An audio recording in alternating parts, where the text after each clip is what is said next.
Halo, assalamualaikum teman-teman. Jumpa lagi dengan saya Ilham Haris. Selamat datang di channel Purnomo The Series. Gimana kabar kalian? Semoga selalu sehat dan baik-baik saja ya. Kali ini kita akan meneruskan merangkum Donghua Sessing-ji season 5 episode 26 ya guys. Kalau kemarin kita udah buat spoilernya, untuk sekarang kita gas animasinya ya. Dan gak usah berlama-lama lagi, langsung saja gas cuy. Di episode ini secara garis besar mirip sama spoilernya kemarin sih. Jadi kalau sudah lihat spoilernya, jangan nonton ini ya, daripada nanti pada bacot diulang-ulang terus. Scene diperlihatkan di mana saat ini tiba-tiba saja Putri Tengkorak mencegat Wuqing dan kawan-kawan yang akan melarikan diri dari kawanan zombie. Putri Tengkorak pun mengeluarkan tangan raksasa tulang putih yang langsung mencengkeram Bailang. Jelas hal itu membuat Xiaoyu jadi panik. Putri Tengkorak pun segera menyuruh Xiaoyu untuk segera menyerahkan diri saja. Tapi tiba-tiba saja Wuqing pun dengan cepat melesat ke dekat Putri Tengkorak. Ia pun mengaku kecewa kenapa Putri Tengkorak mengkhianati kepercayaan Biksu Tong dan kawan-kawan. Tapi dengan cepat Putri Tengkorak pun menghindari tebasan dari Wuqing. Putri Tengkorak pun lalu mengatakan kalau Wuqing jangan terlalu serius di jalur monster ini. Ia pun lalu menyerang Wuqing dengan tangan tulang besarnya. Wuqing pun dengan sigap segera menangkisnya. Dan karena Putri Tengkorak sudah keterlaluan, Wuqing pun kini tak segan-segan lagi untuk menyerang Putri Tengkorak. Dan dengan cepat Ksatria Tengkorak pun segera datang dan menangkis serangan Wuqing, karena ia tak akan membiarkan seorang pun menyakiti Putri Tengkorak. Ksatria Tengkorak pun langsung menghempaskan Wuqing dan menghancurkan tangan tulang besar yang mencengkeram Bailang. Dan kini Wuqing dan Bailang pun mulai bekerja sama untuk melakukan serangan. Ksatria Tengkorak pun segera menyuruh Putri untuk menyerahkan semuanya kepadanya. Dan kini adu pedang pun terjadi dengan sangat sengit antara Wuqing dan Ksatria Tengkorak. Tapi Bailang pun tak tinggal diam dan segera melancarkan serangannya. Ksatria Tengkorak pun dengan sigapnya menangkis semua serangan-serangan dari mereka berdua. Akan tetapi, Wuqing dan Bailang pun semakin meningkatkan serangannya dengan menggunakan jurus cakar serigala dari Bailang, dan Wuqing juga menggunakan jurus pasirnya, membuat Ksatria Tengkorak pun semakin tertekan. Dan kini tampaknya Ksatria Tengkorak pun mulai serius. Ia pun segera mengeluarkan kekuatannya, yaitu pedang iblis bawah. Dan pedang itu kini mengeluarkan pusaran tornado kimayat yang besar dan berputar-putar menyeret Bailang dan Wuqing, membuat Wuqing dan Bailang pun kini terjatuh ke tanah dan tak berkutik. Wuqing pun merasa tubuhnya menjadi sangat berat terkena serangan itu. Bahkan kini ia tak bisa mengeluarkan mantra pasirnya. Dan kini terlihat Ksatria Tengkorak pun menyerap kimayat semakin kuat. Dan dengan sombongnya ia mengatakan bahwa rumornya para murid-murid Biksu Tong sangat kuat, tapi hari ini menurutnya kekuatan mereka sangat biasa saja. Dan kini Ksatria Tengkorak pun mulai mendekati Xiaoyu.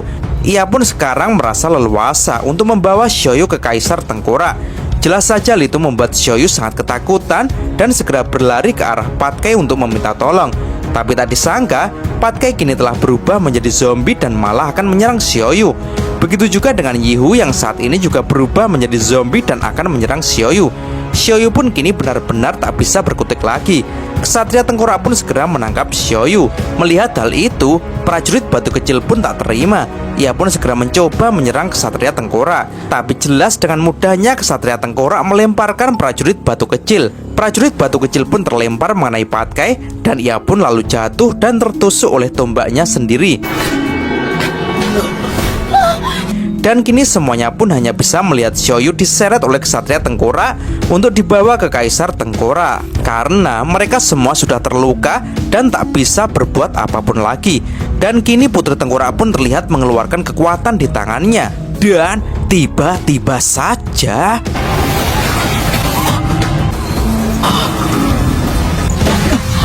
tak disangka Putri Tengkorak pun menyerang Ksatria Tengkorak dengan telak hingga membuat tangan Ksatria Tengkorak telah terpotong.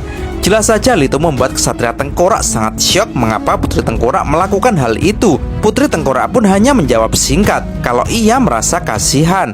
Scene lalu beralih di tempat Biksu Tong, di mana saat ini Biksu Tong lagi fokus mengerjakan kitab-kitabnya.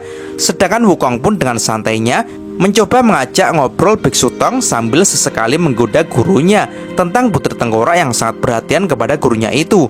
Wukong pun juga menilai kalau gurunya belum bisa melupakan Putri Tengkorak. Dan tiba-tiba saja Biksu Tong kini merasakan sesuatu, membuat ia pun menjadi waspada. Dan benar saja, di luar ada seseorang yang mendekati pintu kamar Biksu Tong. Dan ternyata di luar kamar Biksu Tong kini sangat ramai dengan dipenuhi para prajurit zombie. Biksu Tong pun dengan santainya langsung menanyakan apakah semuanya hanya akan berdiri saja di situ. Para prajurit zombie pun mulai berjalan maju mendekati Biksu Tong. Sedangkan salah satu dari 3 ketua dari zombie itu pun mengatakan kalau para prajuritnya itu tak bisa berbicara. Di saat kabut kimayat sangat tebal seperti ini, sebagian monster tak bisa bersembunyi karena mereka semua sepenuhnya akan dikendalikan oleh kaisar. Dan kini para prajurit zombie itu diperintahkan kaisar untuk menghukum Biksu Tong untuk memaksa segera menyerahkan api abadi. Terlihat Wukong pun sangat santai menanggapi ancaman itu. Dan kini para prajurit zombie pun mulai berlari untuk menyerang. Wukong dan Biksu Tong pun secara bersama-sama segera menghajar satu persatu para prajurit zombie.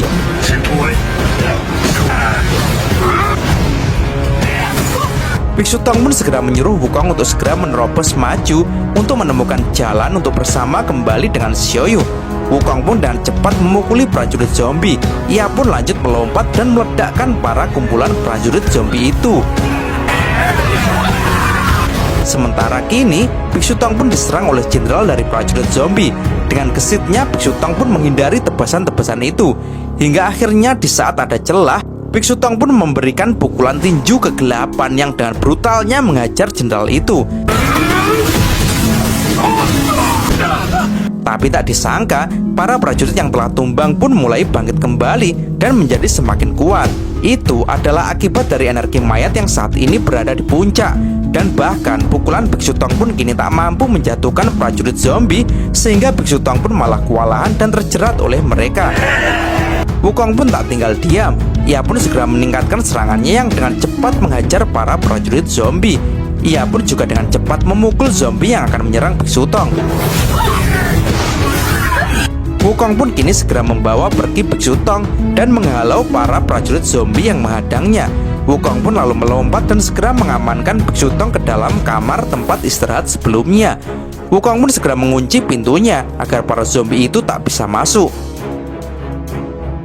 Akan tetapi saat ini Biksu Tong merasakan kesakitan dan bahkan ia tak mampu untuk menyembuhkan lukanya. Ia pun mengaku kalau saat ini ia merasakan kekuatan Kaisar Tulang. Sehingga ia pun kini jadi sangat khawatir kalau Xiaoyu saat ini pasti dalam bahaya. Beralih di tempat Xiaoyu, di mana saat ini Putri Tengkorak berjalan mendekati Xiaoyu. Jelas hal itu membuat Xiaoyu ketakutan. Dan ternyata Putri Tengkorak pun kini malah menghilangkan kimayat dari Patkai dan Yihu. Dan juga ia pun juga menghilangkan pengaruh kimayat yang menjerat Wuqing dan Bailang. Sehingga para murid-murid Biksu Tong pun kini menjadi normal kembali. Termasuk prajurit batu yang kini juga sudah pulih.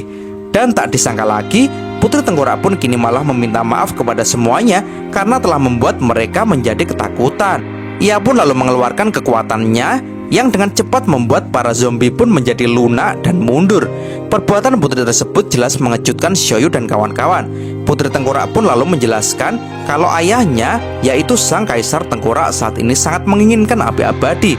Akan tetapi, api abadi adalah orang yang dilindungi oleh Biksu Tong, sehingga Putri Tengkorak tak bisa tinggal diam. Hal itu jelas mengagetkan kesatria Tengkorak di situ.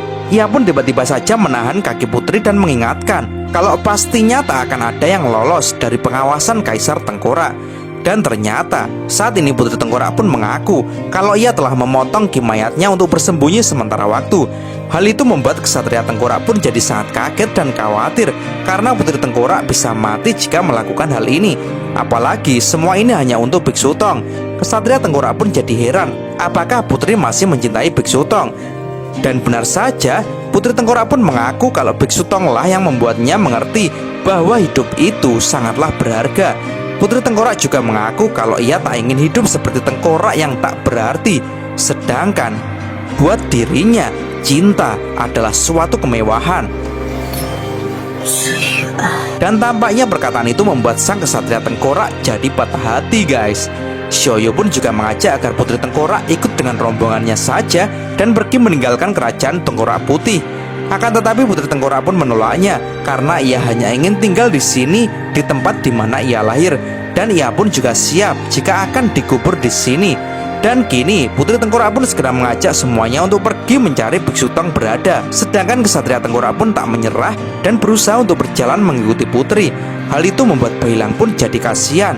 Tapi apa boleh buat, karena mereka kini tak ada waktu lagi sebelum Kaisar benar-benar tahu. Dan benar saja, tiba-tiba saja kini muncul suara Kaisar Tengkorak yang berkata kalau tidak ada yang bisa lepas dari genggamannya. Seketika tanah pun bergetar hebat, disertai dengan aura ki mayat yang sangat tebal. Dan kali ini sang Kaisar Tengkorak pun benar-benar muncul dari bawah tanah di hadapan Putri Tengkorak. Terlihat ia pun sangat marah karena bisa-bisanya putrinya mengkhianatinya lagi. Jelas saja hal itu membuat semuanya panik dan waspada, khususnya kesatria Tengkorak yang sangat panik dengan keadaan Putri Tengkorak kali ini. Putri Tengkorak pun kini juga benar-benar terdiam dan tak mampu untuk berkutik lagi. Dan cerita pun bersambung. Oke teman-teman, terima kasih sudah nyimak alur cerita kali ini sampai habis. Semoga teman-teman terhibur. Jangan lupa terus dukung channel ini agar terus berkembang ya. Dan sampai jumpa di episode selanjutnya. Assalamualaikum warahmatullahi wabarakatuh.